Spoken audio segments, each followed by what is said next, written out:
오늘도 성경 봉독하고 기도하고 말씀 생각하도록 하겠습니다. 하나님의 말씀은 사무엘상 16장 6절 7절 말씀입니다. 그들이 오매 사무엘이 엘리압을 보고 마음에 이르기를 여호와의 기름 부으실 자가 과연 주님 앞에 있도다 하였더니 여호와께서 사무엘에게 이르시되 그의 용모와 키를 보지 말라. 내가 이미 그를 버렸노라. 내가 보는 것은 사람과 같지 아니하니 사람은 외모를 보거니와 나 여호와는 중심을 보느니라 하시더라. 아멘. 기도하겠습니다. 사랑과 은혜가 풍성하신 하나님 아버지 감사합니다. 이 시간도 하나님의 말씀을 생각하는 시간인데 이 말씀들이 우리들 마음에 떨어져 30배, 60배, 100배로 결실하게 하옵소서. 감사드리오며 예수님 이름으로 기도드리옵나이다. 아멘. 여러분, 주님의 사랑으로 여러분들을 진심으로 사랑합니다. 오늘도 하나님의 말씀을 생각할 때 열린 마음으로 하나님의 말씀을 잘 귀담아 듣고 마음에 새기고 삶에서 실천하고 믿음으로 승리하는 여러분들이 될 수 있기를 바라겠습니다. 오늘 읽은 말씀은 우리가 잘 아는 대로 사무엘이 사울이 하나님께 불순종한 것 때문에 굉장히 슬퍼했습니다. 근데 슬픔 속에 있는 사무엘에게 하나님께서 찾아오셔서 말씀해 주셔요. 너 베들레헴에 있는 이새의 집으로 가가지고 이새의 아들들 중에서 기름을 부어서 왕을 삼아라 라는 거죠. 그래서 사무엘이 이새의 집에 가게 됩니다. 어쩐 일로 오십니까? 제사 지내러 왔다. 이렇게 얘기하고 하나님께 제사 드리러 왔다고 얘기를 하고 그 아들들이 이제 올 때를 기다리고 아들들이 옵니다. 첫째 아들이 옵니다. 엘리압입니다. 그 아들을 봤을 때 사무엘은 탁 생각했습니다. 아, 이 사람이구나. 하나님께서 이 사람을 왕으로 삼으려는구나. 이렇게 생각을 했습니다. 그렇지만 하나님께서는 사무엘에게 이렇게 말씀하셔요. 그의 용모와 키를 보지 말라. 내가 이미 그를 버렸노라. 내가 보는 것은 사람과 같지 아니하니 사람은 외모를 보거니와 나 여호와는 중심을 보느니라. 사람은 외모를 보거니와 나 여호와는 중심을 보느니라. 중심을 보시는 하나님이시래요. 우리의 중심을 보신대요. 나의 중심, 나의 마음의 깊은 곳 중심을 보시는 분이 하나님이시래요. 그러면은 우리들이 중심을 보시는 하나님, 그 하나님을 생각하면서 먼저 외모에 대해서 생각해 볼 수 있기를 바랍니다. 우리들이 온통 외모 지상주의에 빠져서는 안 되는 줄 압니다. 그런데 어떤 사람들은 외모나 형식을 의도적으로 완전히 무시해버리는 사람들이 있습니다. 외모나 형식, 그건 껍데기니까 버려야 돼. 이렇게 생각합니다. 그리고 외모와 형식, 그것을 깨는 것을 개혁, 또 진보, 이렇게 생각하는 사람들이 있습니다. 그러나 가만히 생각해 보면요. 그 형식이나 규칙, 또 법이나 이런 것들은요. 내용을 담는 그릇이 됩니다. 외모나 형식은요. 내용을 담는 그릇이 됩니다. 예배를 생각해 보셔요. 예배에는 여러 가지 형식이 있습니다. 묵도도 있고요. 또 대표기도도 있고 찬양이 있습니다. 또 성경 봉독도 있고 설교도 있고 헌금도 있고 축도도 있습니다. 이러한 순서들이 있는데 이거 그냥 쭉 나열해 놓으면 하나의 형식입니다. 그렇지만 그 순간순간 성경 봉독대로 찬양대로 하나하나 우리가 정성스럽게 거기에 내용을 담는다면요. 하나님 앞에 드리는 영과 진리로 드리는 신령과 진정으로 드리는 진심의 예배가 되는 줄을 압니다. 그렇잖아요. 여러분들 예배의 형식이 있지만 그 형식만 남아가지고는 안 되잖아요. 우리들이 형식 속에 우리의 진심을 담을 때, 내용을 담을 때 그 예배가 살아있게 되는 거죠. 그런 의미에서 우리에게서 외모나 형식은요, 굉장히 중요할 때가 있습니다. 법이 있잖아요. 법을요, 잘 활용하면 인간들이 살기에 굉장히 편리합니다. 그러나 그 법을 무시하면은요, 굉장히 무질서하게 됩니다. 학교에 제가 있었는데 학교에도 규칙들이 있잖아요. 교칙이 있습니다. 그 교칙을 잘 이렇게 따르면 대부분의 학생들이 이렇게 편합니다. 그러나 그 룰을, 교칙을 어기고 깨뜨리면은, 그래서 생활선도위원회니 무슨 위원회들이 열리고 그러기 시작하면은요, 참 모든 사람들이 참 불편한 걸 봅니다. 법을 잘 활용하면은요, 좋은 법을 만들어서 잘 활용하면 인간이 행복하게 살 수 있죠. 평화롭게 살 수 있습니다. 그런 의미에서 외모나 형식, 이런 것들은 중요할 수 있습니다. 교통법규도 마찬가지죠. 우리들이 좌회전, 또 이렇게 정지하는 거, 그리고 출발하는 거, 출발할 때 깜빡이를 켜고, 오른쪽 할 때 오른쪽 깜빡이, 왼쪽 깜빡이, 이렇게 켜는 것들, 그건 중요하잖아요. 아주 기본적인 건데, 깜빡이 켜지 않고 왔다 갔다 하면은요, 굉장히 뒤에 따라가는 사람이 헷갈리는 경우를 보게 됩니다. 곧 교통법규 하나도 아주 우리들이 잘 그것을 지키면 굉장히 편리하다라는 걸 알 수가 있습니다. 사람들이 아주 중요한 모임에 갈 때 정장을 하고 그리고 옷을 잘 갖춰 입고 가는 거, 그거는 예의일 수 있고 범절일 수 있습니다. 단순히 껍데기다 이렇게만 볼 수는 없는 거죠. 아주 중요한 자리에 잠바 그냥 걸치고 가면 예의가 없다고 여겨지지 않겠습니까? 서로의 예의를 잘 지켜주는 게 중요한데, 그 외모는 또 형식은 그런 면에서, 어떤 면에서 중요한 면들이 있습니다. 근데 문제가 되는 것은 뭔가 하면은요, 외모 지상주의에 빠져버리는 겁니다. 온통 외모에만 관심이 가 있는 거예요. 겉모습, 형식, 그리고 외식, 이런 것들에게만 무게가 가 있으면 안 된다라는 거예요. 요즘 보면 성형외과가 한참 제일 많이 뜨는 그 병원이고, 또 지원하는 사람도 그렇게 많다고 얘기를 합니다.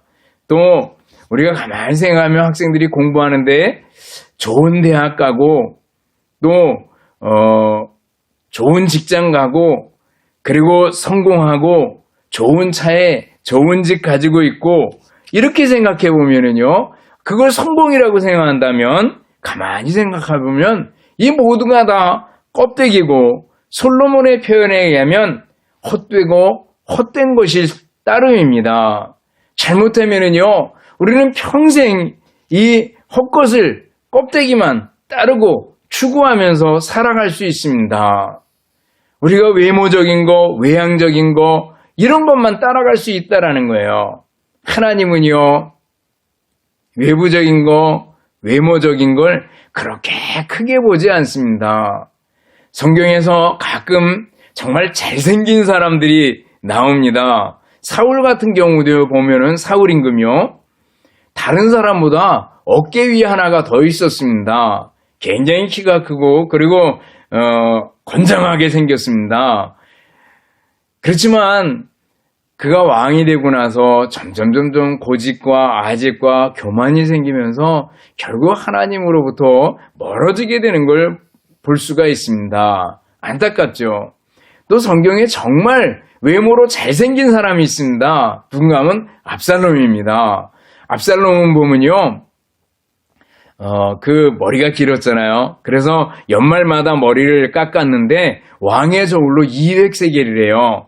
2.2kg나 된대요. 굉장히 무거운 머리카락을 가지고 있었습니다. 그리고 잘생겼습니다. 아주 외모가 빼어나게 압살롬같이 아름답고 크게 칭찬받는 자가 없었더라. 이렇게 성경에서 표현하고 있어요. 압살롬처럼 아름답고 크게 칭찬받는 자가 없었더라.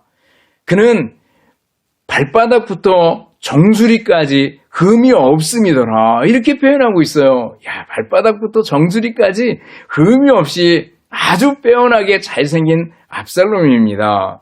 그런데 압살롬의 중심을 보면 어때요? 형 암논이 자기 동생, 동복 동생 그 다말을 범하게 되자 거기에 대한 복수심을 가지고 근 2년을 기다립니다. 그리고 나중에 왕에 대한 반란을 일으키기까지 꾹꾹 마음속에 복수심 같은 거 품고 있는 걸 봅니다. 그리고 잘생긴 외모로다가 사람들이 오면 재판받을 사람이 오면 재판할 사람이 없으니까 내가 재판해 주겠습니다. 그리고 나서서 아주 친절하게 대해줍니다. 여러분들 잘생기고 외모가 그럴듯한 사람이 친절하게 대해주면 깜빡하지 않겠어요? 그렇죠. 그래서 성경을 보면 압살롬이 사람들의 마음을 훔쳤다라는 표현을 쓰고 있습니다. 겉모습은 그럴듯하게 잘생겼는데 속에는 복수심과 이글이글 타는 그 반역의 마음과 미움과 이런 것들이 가득 차 있던 압살롬의 모습을 보게 됩니다. 여러분, 우리들이 거울로 봐야 되지 않겠습니까? 우리가 온통 우리의 외모만 따지고 겉모습만 따져서는 안 된다라는 거예요. 겉만 잘생기면 뭐예요? 겉만 다 갖췄으면 뭐예요? 좋은 학벌에 부자의 인간적인 성공에 이런 거 다 갖췄는데 속에서부터 썩어지고 뒤틀리고 꼬부라져 있다면 문제가 되지 않겠는가라는 거예요. 외모지상주의에 빠져서는 안 됩니다. 이것을 먼저 자기 자신에게 적용해 보면은요, 다른 사람의 눈만 의식해서 살아서는 안 된다라는 걸 생각할 수 있습니다. 어떤 사람은 다른 사람의 눈을 너무 많이 의식을 해요. 근데 실제로 다른 사람이 나를 그렇게 많이 봐주는 게 아니거든요. 다 자기 살기 바쁘기 때문에 자기를 그렇게 잘 봐주지 못합니다. 전에 교회에 있을 때 우리 권사님 중에 어떤 분은 정말 돈이 있으면 목사님한테도 잘하고 교회도 잘하고 싱싱 힘이 나서 다녀요. 근데 주머니에 돈이 없으면 주눅이 들어가지고 절대로 나서지 않습니다. 한마디도 하지 않습니다. 그래서 보면 저 권사님이 돈이 있구나, 주머니에 수중에 돈이 있구나 없구나를 이렇게 판단할 수 있을 정도예요. 여러분들, 외부적인 거 가지고 내가 자랑하고 내세우고 그리고 그렇지 못할 때는 막 주눅 들고 이렇게 쪼그라들고 이럴 필요가 없다는 거예요. 나 자신 외모지상주의에 빠져서는 안 된다라는 거예요. 여러분들, 우리들이 겉모습 그것에 너무 매여 있어서는 안 된다라는 거예요. 그 겉모습 중에 박사가 있습니다. 이렇게 쭉 올라다 학사, 석사, 박사가 있는데 창피한 얘기로 한참 목사님들 중에도 목사님들 가운데도 박사 열풍이 불었던 적이 있습니다. 근데 왜 그러냐면 교회에서도 또 이렇게 구인 목사를 구할 때면 꼭 박사를 구했기 때문에 박사에 매였던 그런 적이 있었습니다. 다 껍데기고 다 외부적인 거죠. 외모적인 거죠. 이런 것들에 매여 있으면 안 된다라는 거예요. 겉모습에서 사람들에게 잘 보이려고 했던 사람들 중에는 바리새인이 1등이었습니다. 그들은 사람에게 보이려고 기도했습니다. 시간이 되면 밖에 나가서 사람들이 많이 있는 데서 사거리에서 두 손을 들고 기도했습니다. 또 금식할 때도 사람에게 보이려고 잘 세수도 하지 않고 꾀죄죄하게 하고 금식했습니다. 구제할 때면 사람들이 많이 보는 데서 나팔을 불어가지고 내가 구제합니다라는 걸 알린 다음에 그리고 구제를 했습니다. 마치 꼭 사진 찍으려고 홍보하려고 구제하는 것처럼 그렇게 구제를 했던 겁니다. 사람에게 보이려고 했다는 거예요. 그래서 예수님께서 그들을 책망하시잖아요. 회칠한 무덤이다. 평토장한 무덤 같으니 화 있을진저, 이렇게 말씀하시는 걸 볼 수가 있어요. 여러분들, 사람에게 보이려고 외모주상주의에 빠져서는 안 됩니다. 그러면 평생 헛것에 헤매이다가 살아갈 수밖에 없어요. 김구 선생님 어렸을 때 아버지가 큰 일을 하려면 사람 보는 법부터 배워라 이렇게 말씀해 주셨대요. 그래가지고 관상학을 공부를 해서 거울을 보니까 자기 얼굴을 관상을 보니까 정말 이거는 끝났더라는 거예요. 앞길이 꽉 막혀 있어서 실망했다는 거예요. 그러고 나서 그 관상학을 접어버렸대요. 그리고 나서 그때부터 공부를 시작했습니다. 그리고 나서 생각한 것은 얼굴 모양이 잘생긴 것은 몸이 건강한 것만 못하고 또 몸이 건강한 것은 마음이 바른 것만 못하다라는 걸 깨닫고 글 공부에 매진했다고 얘기를 합니다. 외모지상주의에 빠져서요. 다른 사람을 너무 의식해가지고 그만 따라가면 안 됩니다. 또 외모지상주의의 또 다른 면 하나는요. 주의할 점은 다른 사람을 대할 때 나타납니다. 다른 사람을 대할 때 좀 이렇게 자기보다 낫다 싶으면 잘 대해주고 자기 기준으로 자기보다 좀 못하다 그러면은 깔보고 그래선 안 된다라는 거죠. 외모를 가지고 평가해서는 안 된다라는 거예요. 근데 이런 경우가 너무나도 많습니다. 예수님 말씀 속에도 나오잖아요. 옷 잘 입고 깨끗하게 온 사람이 오면 윗자리에 앉으십시오. 이렇게 얘기하고 그리고 허름하게 옷을 입고 온 사람이 오면 저 밑에 앉아라. 이렇게 얘기한다는 거예요. 그렇게 하면 안 된다라는 거죠. 다른 사람을 대할 때도 정말 똑같이 대해야 되는데 우리는 외모를 가지고 저 사람이 많이 배웠는가? 저 사람이 돈이 얼마나 있는가? 저 사람이 얼마나 능력이 있는가? 이런 거 가지고만 판단하기가 쉽다는 거죠. 미녀는 괴로워라는 영화를 여러분들 본 적이 있으신지 모르겠어요. 거기 보면 김하중이라는 배우가 나오죠. 원래 막 뒤에서 목소리로 노래만 하는 아주 못생기고 뚱뚱한 여자 가수였습니다. 그리고 목소리만 빌려주는 겁니다. 앞에서 가수는요 얼굴이 아주 이쁘게 생겼고 그리고 립싱크만 하고 뒤에서는 이 가수가 숨어있는 가수가 노래만 불러줍니다. 이런 일을 하다가 어느 날 다른 사람들한테 무시당하고 그러니까 결심을 하고 온몸을 다 바꾸게 되죠. 그래가지고 머리부터 정말 발끝까지 온통 다 바꿔가지고 아주 예쁜 사람으로 만듭니다. 그리고 났을 때 다른 모든 사람들이 특별히 남자들이 와가지고 아주 친절하게 대해주고 굽신굽신대고 하는 그런 모습을 보게 됩니다.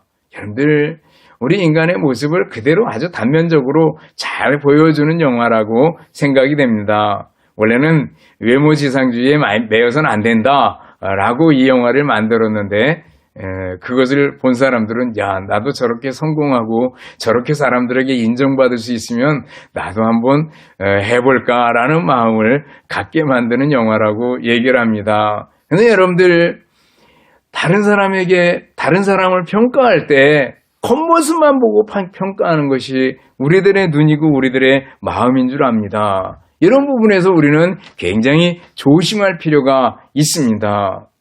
한 농부의 집에 청년이 농부집 창고에 살았습니다.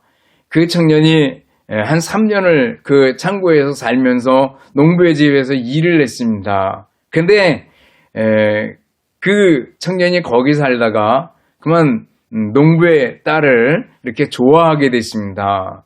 이걸 눈치챈 농부가 그 창고에 살던 청년을 내쫓아 버렸습니다. 그리고 많은 세월이 흘러서 30년이 흘렀습니다. 그리고 나서 막 이제 대통령 선거를 하고 그럴 때였습니다. 신문에 대통령이 이제 당선된 사람 이름이 나왔는데 제임스 가필드라는 그런 대통령이었습니다. 20대 대통령인데 미국의 20대 대통령이에요. 근데 이 농부가 자기 창고에 들어가 보니까 그 창고 기둥에 제임스 가필드라는 이름이 써 있었습니다.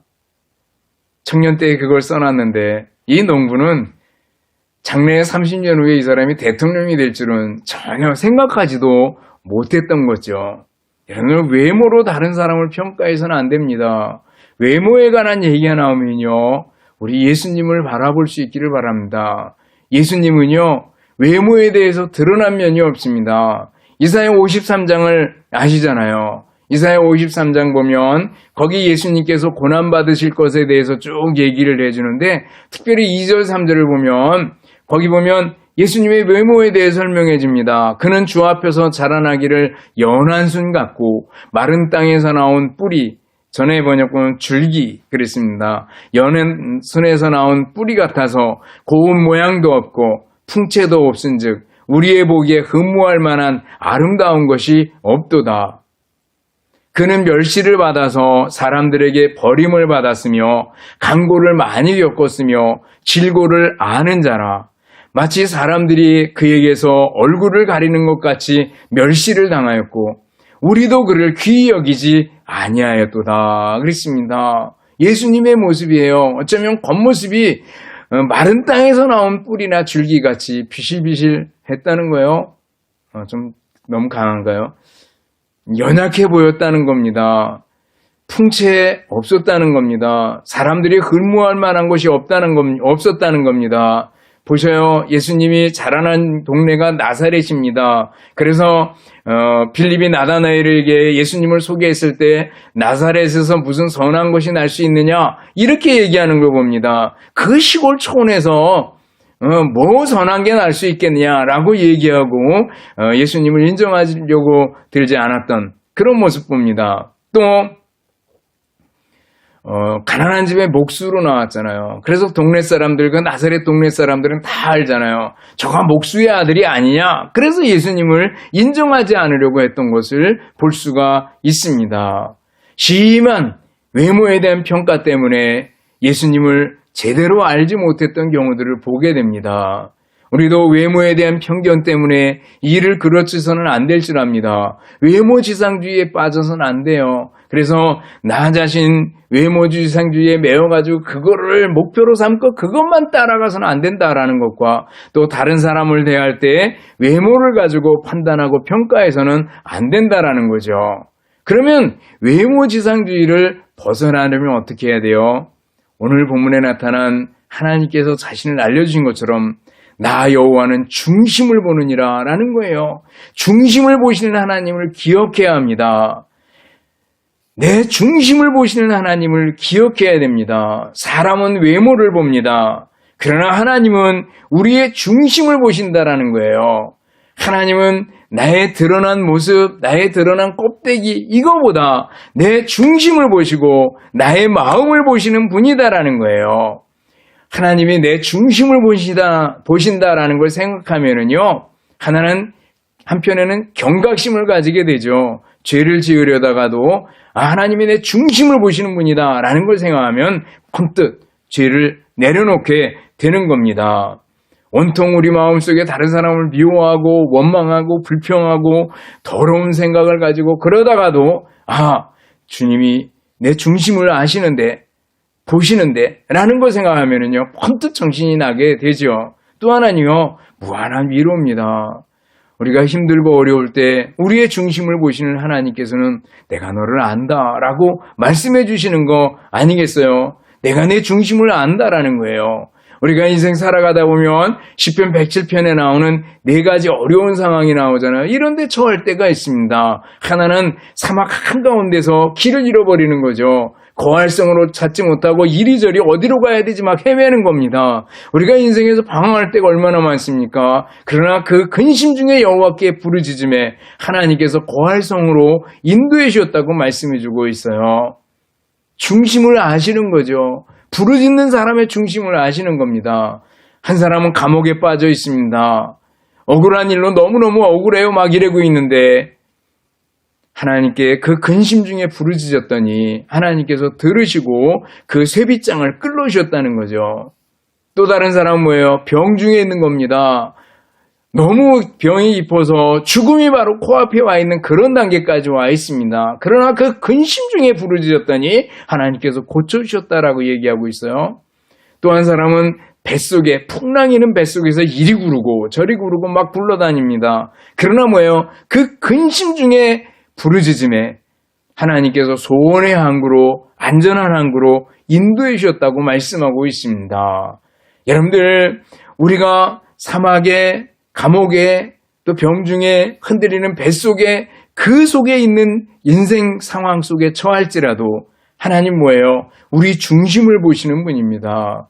우리가 하나님 앞에 부르짖을 때 하나님께서 우리의 중심을 보시고 우리를 위로해 주시고 우리를 건져 주신다라는 거예요. 믿습니까? 하나님께 대한 절대적인 믿음을 가질 수 있기를 바랍니다. 괴롭고 힘들 때, 홀로 있어 방황할 때, 쩔쩔맬 때, 헤매다가 지칠 때 우리 주님께서 우리와 함께 하시고 내 중심을 보시는 하나님께서 나를 위로해 주시고 나를 건져 주실 분이시다라는 것을 믿고 믿음으로 일어날 수 있기를 바라겠습니다. 내 중심을 하시는 하나님, 그분이 내 아버지, 내 아빠다라는 걸 생각하고 아빠, 아버지께 기도하고 부르짖는 우리들이 돼야 될 줄 압니다. 나아가 우리가 외모 지상주의를 잘 극복해 나가려면 중심을 보시는 하나님 안에서 내면을 갖고 나가는 사람이 되어야 됩니다. 내면을 갖고 나가야 돼요. 우리들 외모를 단정하게 하는 거 중요합니다. 뭐 사치품, 명품으로 다 치장을 안 해도 우리가 단정하게 할 수 있는 줄 압니다. 그러나 그거보다 더 중요한 건 뭐예요? 건강일 수 있습니다. 그렇잖아요? 건강을 위해서 우리들이 건강하려면 잘 먹고 잘 자고 운동하고 이렇게 규칙적인 생활만 해도 건강을 유지할 수 있는 줄을 압니다. 건강해야 된다라는 거예요. 그러나 건강보다 더 중요한 건 뭐예요? 우리들 내면, 우리들의 영혼 중요하지 않습니까? 우리들의 정신, 우리들의 영혼 이런 것들이 더 중요하다라는 거예요. 예수님 말씀하셔요. 목숨이 음식보다 중하지 아니하며 몸이 의복보다 중하지 아니하냐라고 말씀하셔요. 이것은 바로 우리의 내면이 더 중요하다라는 거죠. 우리의 육신 언젠가 늙고 그리고 언젠가 병들고 언젠가는 죽어야 되는 껍데기입니다. 그렇잖아요. 물론 건강하게 살다가 죽기를 원합니다. 그렇지만 그 마음대로 할 수 있는 건 아니잖아요. 우리 몸은 그렇습니다. 그러나 정말 중요한 건 뭐예요? 우리의 영혼 중요합니다. 학생들에게 얘기하면서 우리의 내면이 중요하다. 우리의 정신이 중요하다. 그런 의미에서 정신적인 면에서 건강을 위해서 또 인격의 성장을 위해서 독서를 많이 하거라. 또 위인전과 역사서를 많이 읽어라 라고 자주자주 얘기를 했던 기억이 있습니다. 톨스토이는 외모가 정말 많이 못생겼었다고 얘기를 합니다. 두터운 입술과 작은 눈과 긴 팔, 거기다가 글씨는 정말 악필이었다 그래요. 그래서 톨스토이 작품을 인쇄소에 넘기면 그 인쇄하는 사람들이 정말 이건 사람 잡는 그런 귀신이라고 표현할 정도로 굉장히 아주 악필이었다고 얘기를 합니다. 그렇지만 뭐예요? 톨스토이의 외모에 대해서 기억하는 사람이 없잖아요. 항상 톨스토이 그러면 정말 아름다운 사람이다. 이렇게 생각을 합니다. 톨스토이 나름대로 이렇게 말했습니다. 사람의 아름다움은 외모에 있는 것이 아니다. 진정한 아름다움은 내면에 있다. 이웃에 대한 사랑과 깨끗한 인격이 모여서 아름다움을 창출한다라고 얘기했다고 합니다. 여러분들, 우리들의 내면이 중요합니다. 우리들의 영혼이 중요합니다.